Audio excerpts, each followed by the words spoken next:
and on the Arcadia door, I hear another tap, 2 taps, pop, pop.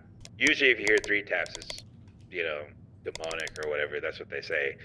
So I got up to turn off the AC unit, and when I turned off the AC unit, dude, all of outside of my room, like outside of the house, it sounded busy. Like there was like a crowd of people or something, like all around me. And I'm listening, and I'm just hearing a bunch of like noise. And so I went to look outside, and I was like, dude, it's dark. So I turned on all the lights, and immediately it stopped.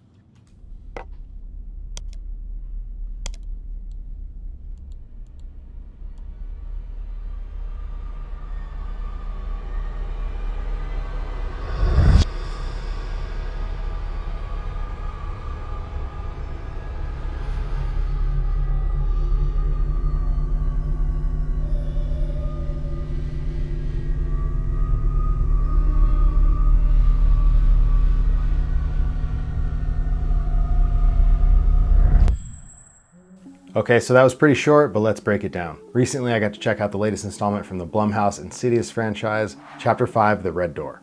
This installment follows Dalton in his first days at college as an art student. Shortly after his semester begins, he is prompted by his art teacher to search his inner fears to seek inspiration for his next project. This ends up having reverse effects on Dalton's prior hypnosis to help him forget the events of The Further, and he is once again haunted by demons from beyond. What's going on, everybody? I'm Nick. Welcome to DGS, where we dive into all things film. Follow me as I create films and build an entertainment studio. The scene I chose to recreate is where Dalton is quietly painting in his room, listening to a voicemail from his estranged father. After briefly playing the message, he sinks back into his chair and drifts off to sleep before awakening into The Further in his astral projected form. Looking down on his desk, Dalton finds a lantern that illuminates to light his way through The Further. Admittedly, I could have done a better job lighting this scene. I noticed in revision that my lighting had a little bit more of a green hue to it versus the film where it seemed to be a much colder temperature. One challenge I ran into was my set design. Dalton's dorm room definitely has a bit more depth than what I'm working with, and the color coordination on the walls leaves a bit to be desired in here. So to avoid getting too much spill on this wall over here, I had to be very directional with my lighting setup. This meant using grids where necessary. I do not have one for the key light that I was using, although the softbox itself does have a very hard edge. I was able to angle the lighting just enough to where I didn't get much spill.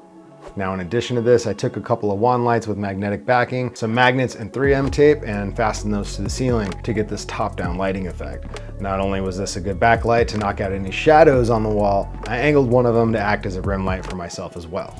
This seemed to work out pretty nice, and I was able to move on to the star of the show, which was this guy here, the Aputure B-7C. You can pick these up on Amazon for, I believe, under $100. I'll add a link to all this stuff in the description below. This is probably a good time to point out that this is not a gear channel. There are plenty of those out there. It's just my opinion on these items and what works for me. Please like, share, and subscribe if you'd like to support the channel. Go ahead and hit the notification bell when you do, so that way you know when I've got new content coming out. But we still got to keep the lights on around here, so let me tell you about our channel sponsor, Lucha Apothecary.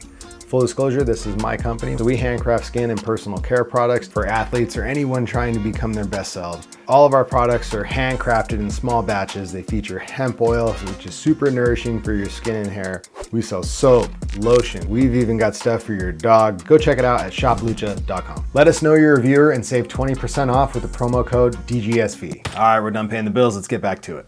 Throughout the Insidious films, the lantern plays a big factor in The Further, as it seems to represent the life force of the person astral projecting, as it helps them find their way through The Further. I didn't have any sort of lantern hanging around, so I knew I was going to need to shop for one.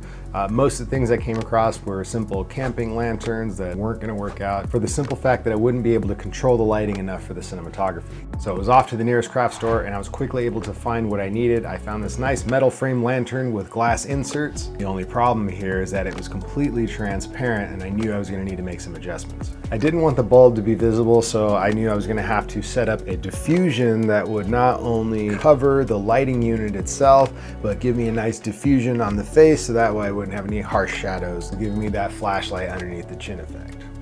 To achieve this, I picked up some frosted window film from my local hardware store, picked up some Mod Podge. This stuff acts as a few things, adhesive and a matte clear coat being the two that I needed. Giving a little bit more diffusion by frosting all the glass, and then I went a step further and added in some parchment paper. This gave me exactly the look that I was going for and covered my light source completely. I buttoned up the project with a few extra details to not only brighten the light source, but control the spill as well. And that's it. Now I have a really easy to do practical lighting prop. You can scale this concept up for any type of light diffusion you want. Fairly short one this week. If you haven't already, please like and subscribe. It really helps out the channel.